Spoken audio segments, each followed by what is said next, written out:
The David Pakman Show at davidpakman.com.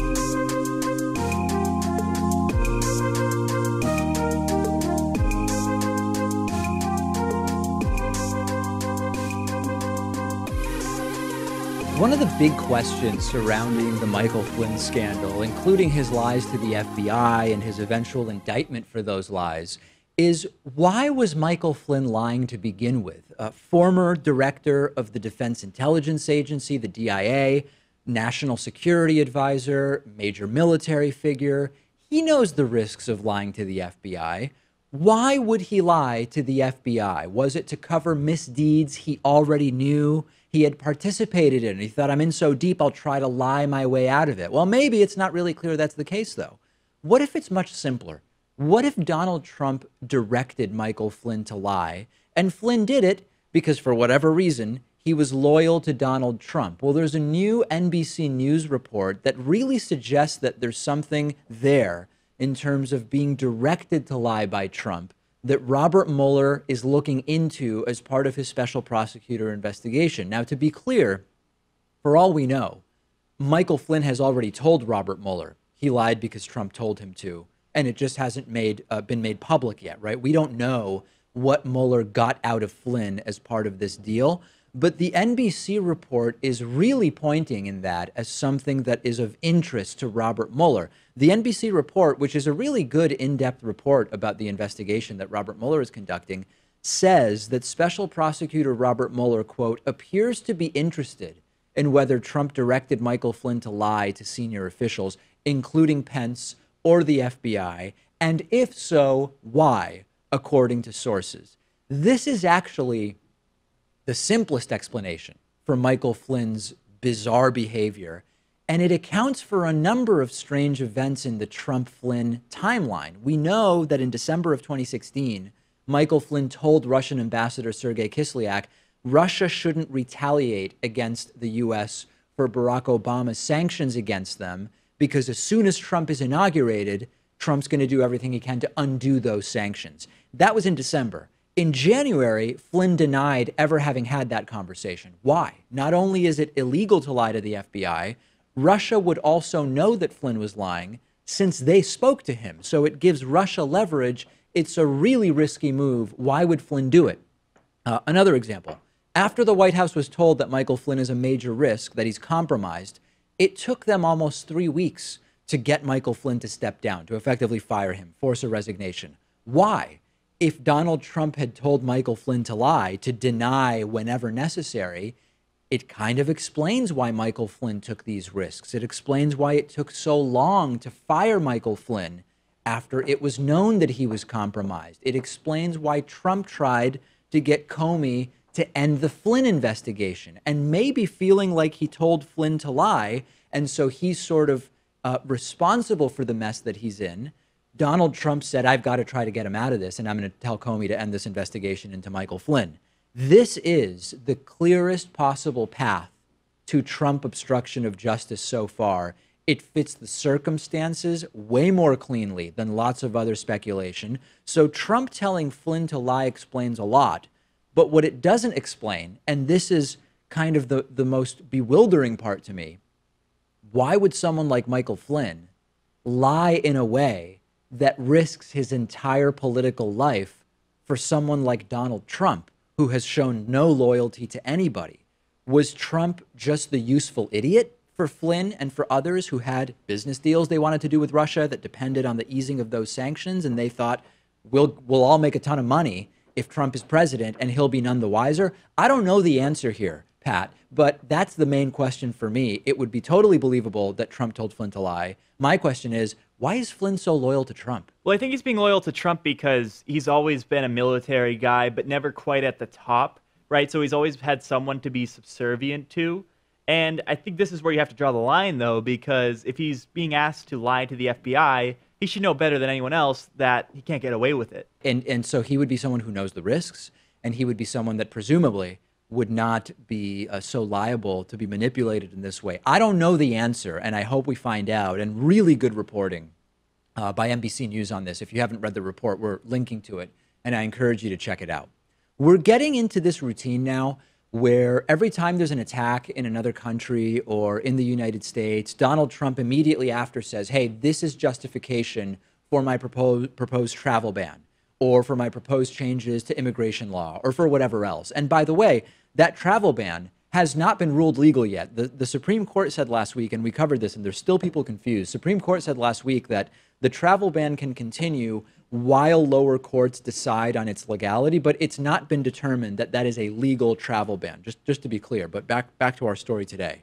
There was an incident yesterday. I told you about the incident. A 27-year-old man from Bangladesh was the perpetrator of a bombing in the walkway between two subway stations in Manhattan in New York City. Fortunately, no one died.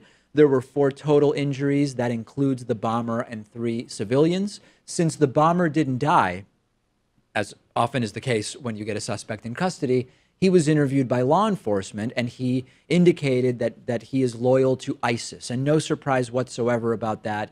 Yesterday, before we even knew that, I pointed out that the MO of this attack is in line with what we've increasingly been seeing from these individually radicalized individuals. After the incident, Donald Trump blamed the attack on, quote, a lax immigration system that, quote, allows far too many dangerous, inadequately vetted people to access our country. Donald Trump also said after this attack yesterday that Congress needs to end what's called chain migration, which is the ability for family members of immigrants to come to the United States themselves. So a few different issues here that Donald Trump seems to be conveniently ignoring when it comes to this reaction, and to his reaction really to many attacks that we've had or seen even overseas. Number one, the 27-year-old bomber was from Bangladesh.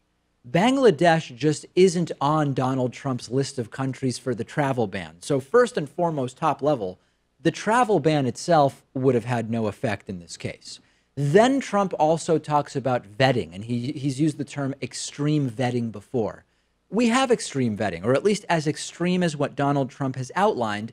This man was vetted, and there was nothing in his history that would have prevented him from coming to the United States in the first place. So I don't know what Trump imagines by extreme vetting, unless he means anyone who's a Muslim or from Bangladesh as a vetting method, as a disqualifier. Then this guy would have gotten in, even with the so-called extreme vetting, which we actually already have. And then there's the topic of this chain migration, right? Chain migration doesn't mean you don't get vetted. Chain migration does not get you around the line of vetting that exists for everyone coming to this country. So I want to stop these attacks. I've been clear that radical Islamic ideologies are a problem. Some people in our audience don't like it when I say that. I believe it is a problem. I just have seen no evidence that Donald Trump's ideas are actually going to help us solve this problem, because every element of what Trump is suggesting in this case would not actually have prevented this 27-year-old individual from coming here from Bangladesh. Jeff Sessions uses slightly more articulate language to suggest basically the same bad ideas. He wants a merit-based system of turning away terrorists and turning away gang members and fraudsters. But again, this guy would not have popped up no matter what vetting you had done as a terrorist or gang member or fraudster. It wouldn't have stopped this guy from coming in. Yeah, and it's not as if every policy that you put forward can counteract all instances of terror or mass shootings.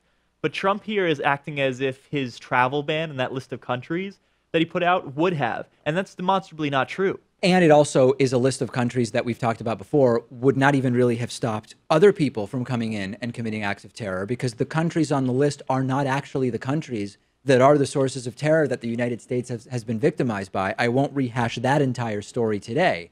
There are actually some Republicans, and these are not people that typically I would agree with. These are not people I believe are in any way people that progressives should be voting for. But there are some Republicans who are calling Trump out on this BS. One example is Republican Congressman Peter King. He calls Trump out when he sees fit. He said last night on CNN to Wolf Blitzer, I was at the gym on the treadmill as I was listening to Peter King and looking around. No one else was paying attention to CNN at that time, but that's okay. Peter King said Trump's ideas wouldn't have stopped this guy from coming in, period. And then, of course, there's the double standard in the background, which is that most acts of terror in the United States are committed by white men who are at least nominally Christian, if not more devout Christians, and there's never a single word about that period. What about the rash of men doing this? What about the rash of white men, American-born white men, right here in the US of A? That discussion doesn't advance a political agenda. The discussion about Muslims from Bangladesh or whatever country it is that Trump wants to talk about, that's connected to a political agenda that actually gets votes. And that's a lot of why we're hearing about that, and not the fact that it's mostly white American-born men committing acts of terror within our borders. And lastly, if we're really going to have a conversation about tightening up visas of different kinds, we should actually be looking into the visas that Donald Trump uses to bring in workers to the U.S. with low pay, limited legal rights. These are called HB1 visas. I'm not actually saying let's get rid of HB1 visas, but what I'm saying is if you want to talk about an unfair system, if you want to talk about a system that's unfair to the workers and one that people like Donald Trump take advantage of when it suits them, look at that one, because that's the one that Donald Trump uses for getting people hired at a lot of his businesses, including in Florida. Or Donald Trump's wife, Melania, who worked here illegally in the early 1990s. Now, it's not an issue we'd otherwise bring up, but because he's supposed to be a champion for enforcing legal immigration, that's relevant in this case. It's absolutely relevant, no doubt about it. And I know that some people will say, David, there are systems in place to prevent HB1 visa holders from being compensated at below market rate or unfair rates. I know that those regulations exist on paper, but in practice, they often don't actually really work. So huge hypocrisy when it comes to visas, huge double standard when it comes to who we talk about in terms of committing acts of terror in the United States and who we don't talk about. And then, of course, in the background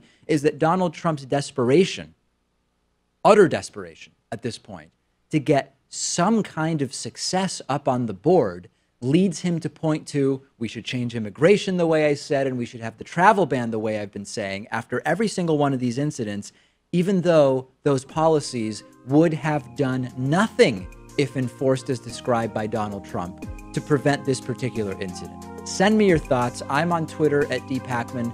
The show is on Twitter at David Pakman Show. The David Pakman Show at davidpakman.com.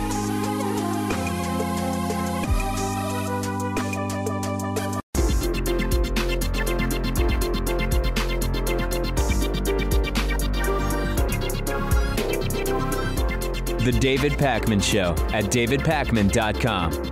Today's new member of the day is Frank Honore. Frank, thank you for being a David Pakman Show member. This program is mostly funded by memberships and through Patreon. You can learn about memberships at davidpakman.com/membership. We've got a coupon code available. I voted 17. It'll save you 40%. You can also make a pledge of as little as $1 per month at patreon.com/David Pakman Show. And lastly, contribute via cryptocurrency at davidpakman.com/cryptocurrency. Okay, so a lot of reaction to my story about Patreon from yesterday. As I pointed out yesterday, over the weekend or a few days ago, Patreon, which is a platform we use to fundraise for the show, changed their fee structure and moved a little more of the fee that they collect from the publisher, The David Pakman Show, to the patron, with the idea being that the publisher, the producer, would end up with 95% of every dollar pledged. And they completely bungled this announcement. They admit, they've emailed me and said, we made a big mistake in how we did this. It was not good, and we're going to try to work it out. But unfortunately, it's been crushing us because we've been losing patrons. If you go to patreon.com/David Pakman Show, you'll notice that the number of patrons, which normally goes up throughout the month, has actually been going down, down, down throughout the month, and we are still losing patrons. And it's a sad situation in particular because a lot of the people that are understandably upset with Patreon canceling their Patreon pledges are canceling them, but then not like coming over to our website and signing up for a membership. And I understand the frustration with Patreon, but if your idea was to support the David Pakman Show, I would hope that you also don't punish us by virtue of being mad at Patreon. So some of you, I'd say maybe about 15% of the people who have canceled their pledges have come over to davidpakman.com/membership and created a membership, only about 15%, and most have not. So please, please, please switch over to membership if you are canceling your Patreon pledge. I believe Patreon is ultimately going to fix this, and it will sort of become water under the bridge. But in the meantime, if you are looking at switching, you can go to davidpakman.com/membership. You can pick a monthly membership, a yearly membership, whatever works. And there is a coupon code if you want to get a bit of a discount, which is I voted 17. And on that note, I finally have here a physical copy of the 2018 David Pakman Show calendar, and it is absolutely fantastic. And when you look in it, you will see 100% original viewer-submitted art. You've got a cartoon. I'm pointing to a drawing of Donald Trump, and you've got Sarah Huckabee Sanders. A bearded David Pakman makes an appearance. Al Franken makes an appearance. George W. Bush. It's a fantastic calendar, and you can get one of these for free at davidpakman.com/calendar18. You can get a calendar at no cost and autographed if you sign up for a new David Pakman Show membership at davidpakman.com/calendar18.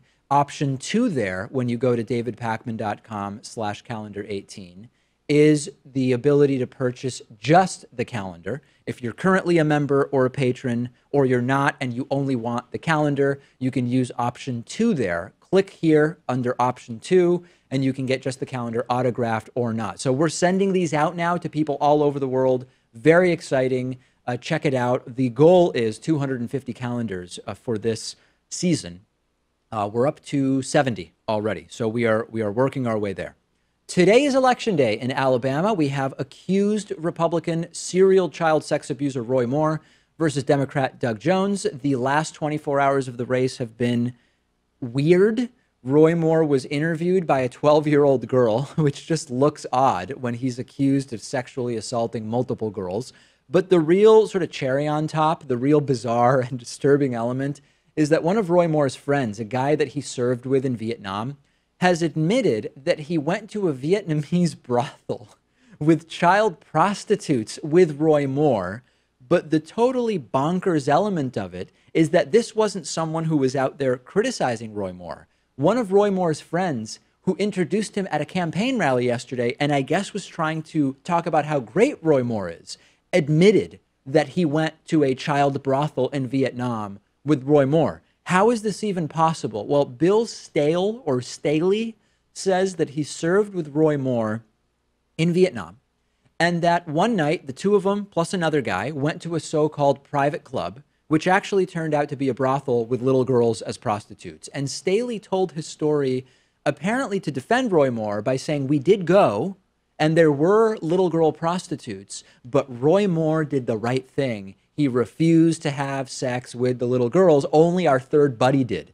The defense of Roy Moore is that he went to the brothel, but he didn't have sex with the little girls. Here is the delusional and unbelievable video from this rally last night where Bill Staehle told the story. I had a couple of beers my last night in Vietnam. He said, sure, I can do that. He said, I know a private club down in the city that we can go to. And he had been kind of longer than us, and so it seemed reasonable. There were legitimate private clubs down in the city of Da Nang. I know later in my tour, my colonel took me to one. So we went with him.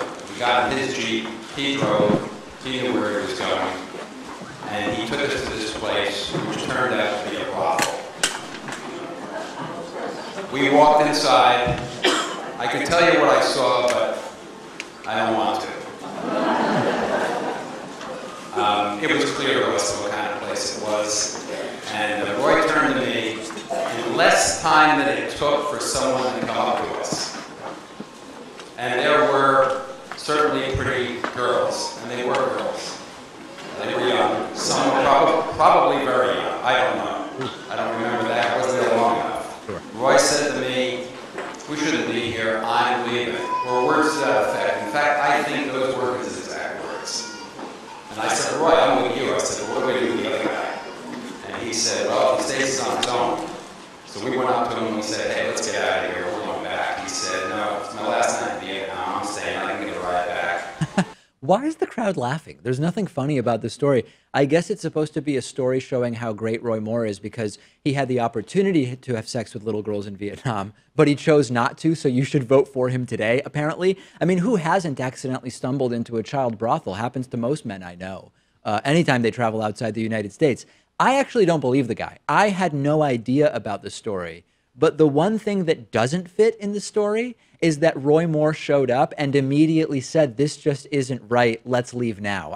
That's the one part of the story I call into question. I think I believe the story, though. I think because if he was trying to manufacture something, Roy Moore would have been the hero and told the third guy to come along with them or ratted him out or something like that. Well, that's why I think that this is a terrible story, because they're basically saying, we just allowed guy number 3 to stay and have sex with little girls. Like, if you really want to show that you did the right thing and that you have morals, you should have told guy number 3, listen, these are children. Don't have sex with them. Let's go somewhere else. But they didn't do that. They're not even lying that they did that. They just didn't. Even if this story is true, it doesn't undermine the accounts of multiple women who have accused Roy Moore of sexual misconduct. Of course. And the bar is so low for Roy Moore that I guess Bill Staehle thought a good way to defend him is to cite a time when he could have molested little girls but didn't, right? I wonder whether this was planned as a story to help Roy Moore or whether this guy went off script with the story. Like, imagine the conversation just off stage before someone hands Bill Staehle the microphone and says, okay, Bill, you're on next. Now, remember, no stories about sex with kids. Do not mention sex with children. Got it? Yes, I got it. Oops, I forgot. And I'm not even going to mention the polling in this race, okay? All I'm going to say is the election is today. Vote today. If you need a ride to the polls, you can call 800-484-0217. If you have a problem voting, call 800-682-2793. The polls are open until 7 p.m. local time tonight. Bring a photo ID. You do need a photo ID to vote in Alabama. Vote today. Forget about the polls. I'm not even going to mention them. And tomorrow we will have the results for you. I have an extremely strange video to show you from 2012. I don't know what to make of it, okay? And I'm coming to you not to tell you what we're about to see in this video, but to ask you what you think is happening in this video. I got an email from a viewer with a link to a video that makes it look as though in 2012, on a stage with Mitt Romney and his wife, Ann Romney, Donald Trump may have grabbed the rear end of Ann Romney, okay? I'm going to show you the video and the letter from Adam, but to be super crystal clear, I bring this up because and only because it would be completely in line with Donald Trump's character and to what he admits to doing to women, and with the dozen plus other allegations of similar behavior, okay? Let's start with the letter I got. Adam wrote to me saying, David, this is from 2012 when Romney got Trump's endorsement. Pay attention to what happens between Trump and Romney at the 1 minute and 53-second point in the video. It looks like Trump grabbed Ann's behind. What do you think? So I looked at the video and I went in with a very skeptical eye, and something does seem off about the video. And I think that there's really only two possibilities here. Let's take a look at the video. And what you will notice as we look at it, our audience that's watching will notice that in the video, we see at a certain point, Donald Trump sort of moves and Ann Romney kind of like tenses up. And it does seem as though that is exactly what would happen if Donald Trump were to have squeezed her buttocks. Let's look at it again, and let's even run it just on repeat so people can get a sense for what's going on here. You will notice that Donald Trump at a certain point moves, and he has a really weird smirk on his face, and Ann Romney clenches. She just moves, and it's almost like she's pushing Trump's hand away potentially. What do I think happened here? I think that there are two possibilities, really. Possibility one is that the stage shook, and that's why we see both Ann Romney and Trump sort of adjust at the exact same time. The other possibility is Trump did grab Ann Romney's behind, because it is very, very odd. It's really weird. And the biggest reason, the only thing that makes me skeptical about this is that Mitt Romney has not been a friend of Donald Trump, and he has slammed Donald Trump when Trump has deserved it. I would assume that if Ann and Mitt Romney had this story to tell, they would have gone public with it if this is indeed something that Donald Trump did. That's the one thing, Pat, that I think is out of character, which is Romney would have told us if Donald Trump had done this to her. Yeah, Romney probably wouldn't have done it at the time, right? I mean, Sure. it was in the midst of his own presidential election Someone run. endorsing him or whatever. But yeah. ever since Trump snubbed him to become Secretary of State and they had that dinner, you'd think that Mitt and Ann would come out with this story. So that's exactly my thought, and that's why I present it to you. And if you have an explanation, let me know what you think it is. Take a look at the video. Again, if you're listening, you can go to our YouTube channel. You can see the video, youtube.com/The David Pakman Show, and send me your thoughts, and I'm sure that this will be discussed on our Reddit discussion forum at davidpakman.com/REDBIT. The David Pakman Show at davidpakman.com.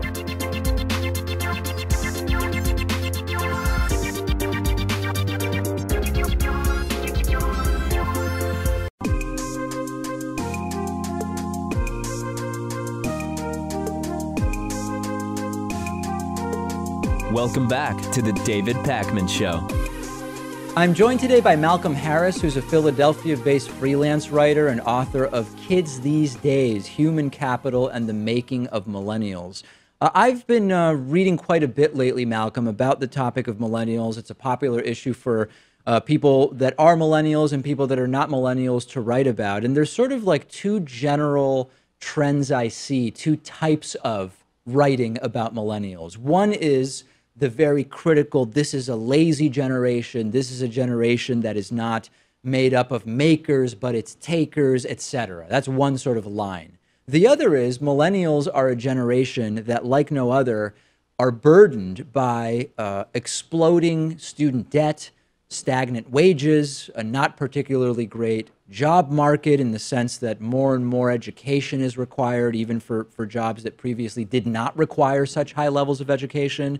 My instinct is the truth is probably a combination of the two and many other things. What is your sort of general take on the existence of millennials in 2017? Well, it sort of goes back to how you define a generation. And the way I'm looking at it in my book is as this age cohort roughly between 1980 and 2000. But what's most important isn't the year range, it's how we're responding to trends and crises and the dominant social forms that are occurring during our lifetime. So what I see as the main sort of shaping force in the millennial experience is the increasing rate of exploitation, the divergence between average compensation and average worker productivity. And when you say that that difference, we've looked at the minimum wage that we should have today had it tracked inflation, the minimum wage that we should have today had it tracked productivity since 1968. But what you're saying is that it's a more acute difference, a more acute departure between wages and productivity among millennials than among any other age cohort. Absolutely. Well, and as we watch that trend and that divergence from the 60s and 70s, 50s even, it grows as we keep going. And so the later you are as a cohort in this development, the more you're going to experience it, and the more it's going to affect your development as a worker, but also as a person, as a citizen. Are there any other characteristics of the modern economy that you would look at in trying to understand the place of millennials compared to older cohorts of workers? Absolutely, and there are a lot that I do. Human capital development and its role in education and job training is a huge part of it. Job polarization, the growth of bad jobs, is a huge part. Temporary work contracts, the deregulation of worker protections, all of these things are part of the same trend. And a common thread we can see in all of them is the successful effort to push labor costs down. What are some ways in which the millennials that are succeeding that differ from, or at least are opportunities that only exist in the 2017 economy that did not previously exist? Or I guess what I'm saying is, in a different way, how have the more successful millennials use the unique characteristics of the modern economy to sort of separate themselves from this suppression of wages? Well, the best way is to own things. And so the more, whether it's inherited wealth, in a lot of cases it is, or owning shares, whether you buy into a business. Again, most of this is not through labor, because the best way to succeed in the 21st century economy is not to be a worker at all. It's to be a capitalist. And that involves owning things. So what we call the successful millennials, which is a small group, a shrinking group, in fact, succeeds mostly by owning things. When you look at the cost of college and what's going on with student lending and the cost of college compared to wages upon graduation, is this even remotely sustainable? I talk to friends all the time about how can these trends continue, because even just 5 or 10 years from now, even it seems as though it would be completely outrageous to even take on the debt required for even something like a liberal arts degree, which statistically speaking is not going to really put you in a good place to pay back those loans. Talk about the role of what's going on with the cost of college in this situation. The worry, actually, for me, having done the research, is that it is sustainable and that the system can go on. So, well, I'm serious, because one of the things we've seen over time is the increase in value of the college premium in wages. So it makes a bigger difference whether you go to college or not. That actually has not been driven by gains in wages for college educated, but falling wages for those without a college education. And so it's fear that it's going to keep driving people into college. But unlike the housing market, where if you're over leveraged on your house, you can walk away, you can't do that when it comes to human capital debt, when it comes to education debt. There's no way to walk away from the loans. And so once you take them out, you will pay them back eventually, even if the Treasury has to pry it out of your Social Security checks, which they will do. So the system as it exists can be sustained and can in fact get much, much worse without collapsing. Is that what you see as happening? I mean, do you not see that there's going to be anything that will, either for political reasons or economic reasons, reverse this trend that we're seeing of this explosion of not only the sort of retail price of a college education, but also the ease with which one can get loans to cover those exploded prices? Yeah, I don't see any reversal happening. We haven't seen that. It's not in the numbers. We don't see any sort of mechanisms, any effective attempts to drive down the cost of attending college. There have been some attempts to sort of halt the rate of increase, which I think has to do more with hitting the peak of the ceiling of what people can actually pay. But it'll keep going up. I think it will continue. So, economic circumstances aside, do you think there's any validity to some of the other criticisms, or at least explanations that some put forward as to why millennials are so different than all prior modern generations? For example, smartphone use that represents a sort of different relationship to the device than any previous generation had. The age of the internet, for example, globalization. I mean, you take your pick. Are there any of these more cultural explanations that you think hold water? No, I really don't. Jean Twenge, who's another scholar, and she's quoted in the book about generational difference, although she's more of a consultant these days. In her book, iGen puts forward this idea that the next generation, even after millennials, which she calls iGen, it's also the name of her consulting company, that this generation, this cohort, has been shaped by cell phones directly. And I read the book. That's really her whole argument. But the trends I'm looking at go back to the late 70s, early 80s, the economic trends. And so we're not looking at something that starts in the 2000s. We're looking at something that started decades ago with a phenomenon that a lot of commentators like to call neoliberalism. These are the consequences. And phones have become a part of that lifestyle, part of the practice of neoliberalism. But we shouldn't confuse it with the cause. What do you see as sort of the generational pass-through of what's currently going on with millennials as more and more millennials now have kids and will be having kids in the next 3 to 5 years, statistically anyway? How will the children of millennials be impacted by what's going on? I hope it's too soon to tell, because if we just extend the trends of our experience further another couple decades, it gets really scary very quickly, and people are going to have a hard time, an increasingly difficult time, raising happy, well-adjusted children into this world, into America. If there is some fundamental social political shift in the next few decades, which I think is definitely a possibility, then those conditions change.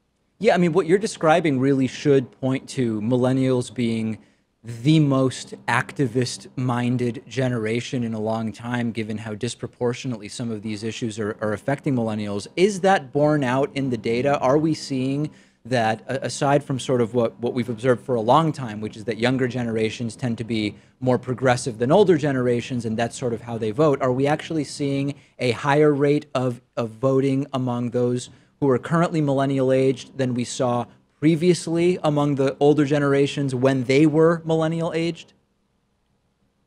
I don't think it's that much about voting. I think voting has become a debased form of political involvement, and this younger cohort is skeptical of that process. Also, young people voting, youth voting is not that old. 18-year-olds have not had the franchise for many generational cohorts, so I'm not sure that's the best mode of longitudinal comparison. What would you point to, or what would you look at? I think we have seen a more politically active, sophisticated cohort of young people than we've seen in a long time. Absolutely. We look at the situation, the political situation, the economic situation, and think, wow, there should be, huge protests of young people in every American city. This should be, a nationwide movement. And there was. We had Occupy, where that was a thing that happened, and that's what motivated it. And since then, we've had a different kind of discussion in this country in terms of economic inequality, in terms of how capitalism works. And young people, more and more, are finding positions outside the political mainstream that appeal to them. How are they turning that into activism in the most, or how could they turn that into real-world change through activism? What types of activism would be most successful? And you've already pointed out voting is not it.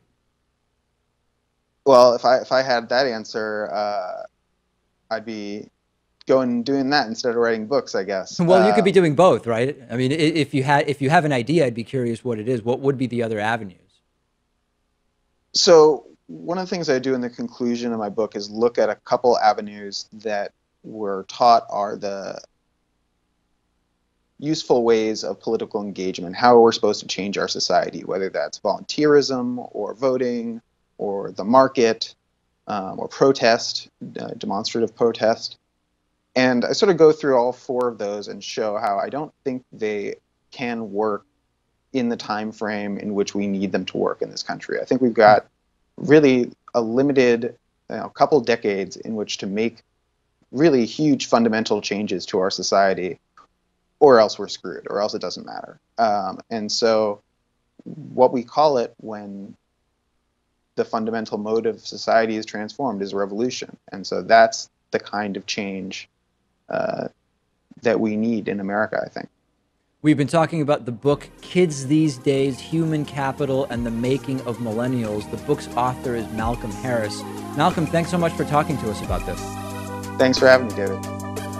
The David Pakman Show at davidpakman.com.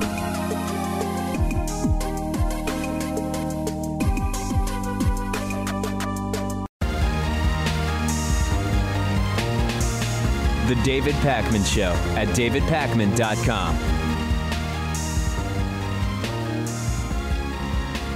So it's been a while since we talked about the transgender service member military ban proposed by Donald Trump. Initially on Twitter some months ago, Donald Trump saying we've got to ban all transgender people from the United States military. One of the assertions was that it's a big distraction to have transgender military service members. The reality is there's no evidence that it's a distraction whatsoever. Another argument was it's expensive, including the medical treatments for people who are transitioning.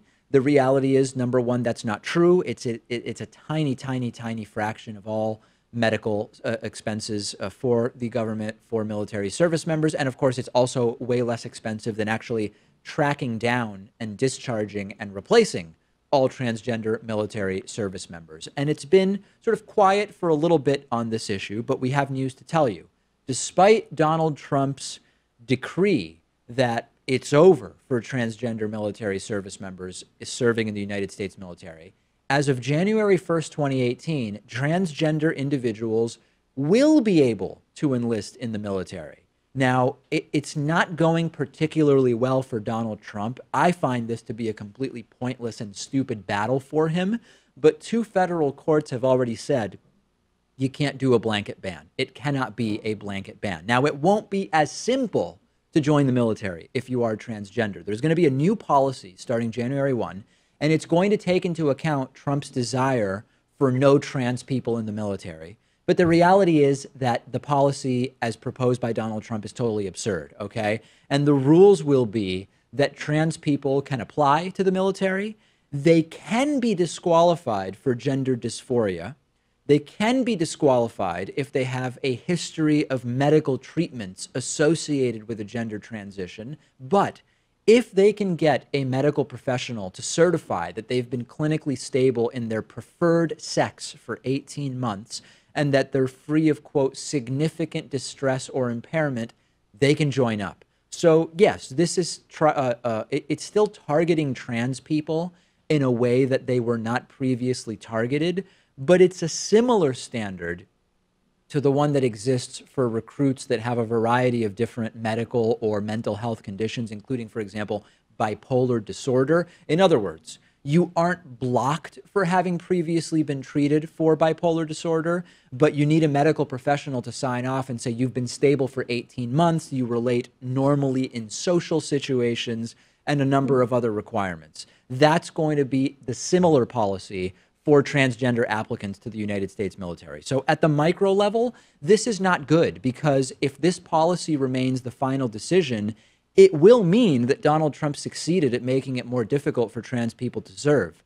But the big picture is that it's yet another instance of the courts saying what Donald Trump wants is not okay, which is a good thing. And numerous legal experts are saying that it's abundantly clear that a total ban on trans people is just not going to happen. So the underlying headline for me here, even though this is not good for transgender Americans who want to serve in the military, is that on yet another issue, you have the military and the Pentagon saying that the president is wrong and that they're just not going to do what it is that Donald Trump wants them to do, not in full anyway. And that is, it's legally dubious to some legal scholars, but to me it shows that there are still people involved here that are thinking for themselves. The right will say when the military doesn't do exactly what Trump says to the T, that it is treason. The president is the commander-in-chief.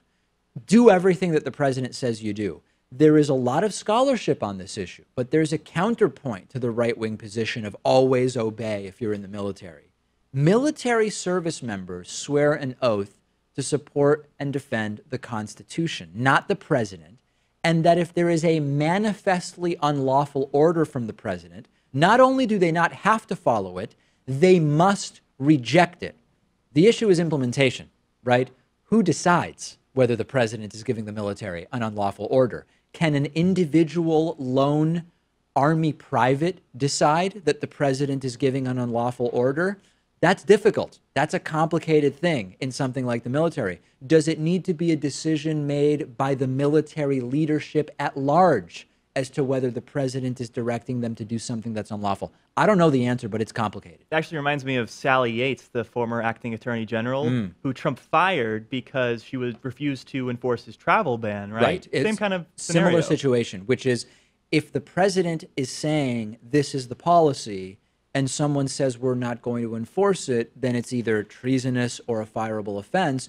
But what if there is reason to believe that the order is against the law? And then you go back to that Richard Nixon-esque idea of if the president does it, it's no longer illegal. If the president tells you to do it, you're not doing something illegal. We'll see if that holds true with Michael Flynn. Right. As I mentioned earlier today, if indeed Donald Trump told Michael Flynn to lie to the FBI, we'll see if it means that it's no longer illegal. And I think the answer, given that we've already had an indictment and a guilty plea from Michael Flynn, is no, that's not the way it works. We'll see if this comes up again beyond just trans service members, potentially with military action, where you might have a military saying, we're not going to do this strike or that strike because we believe that it is illegal.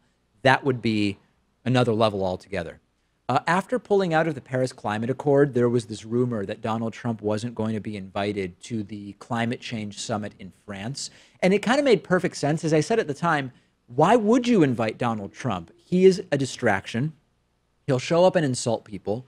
He'll try to assert his dominance by pushing other world leaders out of the way. He'll add nothing to the conversation. He thinks climate change is a hoax conjured up by the Chinese. Why would you invite Donald Trump, even if he is the American president, to a summit where you are going to have actual adults discussing how to move forward productively and mitigate pollution and mitigate global warming and sea level rise and all of the other negative repercussions of climate change? And defenders of Trump said, no, no, no, no. Trump's going to be invited. He won't go because he's too good for it, or he's too smart, or he's too busy, or whatever. Well, the invites have gone out, and the event is in the more advanced planning stages, and President Donald Trump is not invited. 50 world leaders are going to be meeting in Paris for a climate change summit, and Trump is simply not on the list of invitees. Expect a tweet any day now. Low energy, fake news, sissy French president called and begged me to go, and when I told him no, he says, I'm not invited to begin with. We are busy with the top stock market making America great again. No time for this bad or sick guy. Would that fit into 280 characters now? Maybe it was a little long. This is actually, for me, less about climate change and more about the reputation of the U.S. around the world. Even if you think climate change is a hoax, and for whatever reason, more people in the U.S. think that it's a hoax than in many other countries around the world, how can the American exceptionalism types be okay with the U.S. not having a seat at the table, an important table, among 50 other countries on something with such a major impact as climate change, which impacts a big portion of the economy? If I were one of the Southern conservatives or the rural conservatives that voted for Donald Trump for economic reasons, I'd be furious about this. Fighting climate change will actually be a job-creating explosion. Wind turbines have to be manufactured somewhere. Solar panels have to be installed somewhere. They have to be financed by someone. That is all economic opportunity that Trump is taking himself and the U.S. out of the running for. I would be furious if I was one of those vote for Trump for economic reasons Trumpists. Yeah, but I think those American exceptionalists tend to also be nationalists too and want to pull away from the rest of the world. So I can see them justifying that. Yes, but if the United States is going to prosper economically, you want to be selling stuff to other countries, don't you? Like solar panels or wind turbines. Then you or have whatever. to convince those people that solar panels and wind turbines are profitable, and a lot of them don't think that they are. They want to crowbar coal back into the national and international discussions. And so, yeah, Pat's probably right. There are Trumpists who will call this a victory, but it's definitely a loss. It's a major loss. And Trump is no longer going to let the French president go to Mar-a-Lago. So there, he's going to now be punished because he didn't invite Trump. Seriously, though, the fight against climate change is going to need to go around the United States as opposed to being pushed forward with the help of American involvement. And it's depressing for us, right? That's the reality, but it's the reality that we have to contend with. I don't know that there's much more to say. I get why they don't want Trump there. He'll add nothing, and if anything, he'll take away. We've got a voicemail number. That number is 219-2-DAVID-P. I've mentioned this before, that there are people who call in and say there will never be self-driving cars, even though we have them, and that we will never go to Mars, even though I believe we are going to Mars. One of those people that used to call in all the time and say, David, there will never be self-driving cars, is Troy York. Ooh. And he called in and he said, David, we are never going to Mars. Take a listen. David Pakman, we are not going to Mars. We are not going to Mars. We can't even settle the moon. We can't even settle the moon. The idea of Mars is a scam for the technocrats to get monetary resources diverted towards their companies, hire their engineers, give them exorbitant salaries. Yeah. And you know it.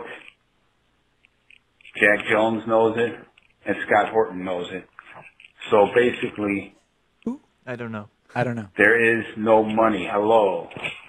Yeah, there is little money that can be devoted for fake ventures to Mars. Yeah. Okay.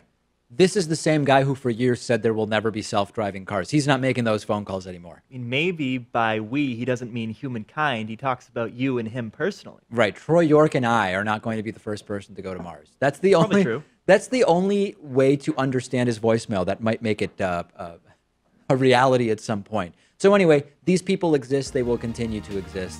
And we'll talk more about them on the bonus show, which you can access by becoming a member at davidpakman.com/membership or by becoming a patron at patreon.com/davidpakman. The David Pakman Show at davidpakman.com.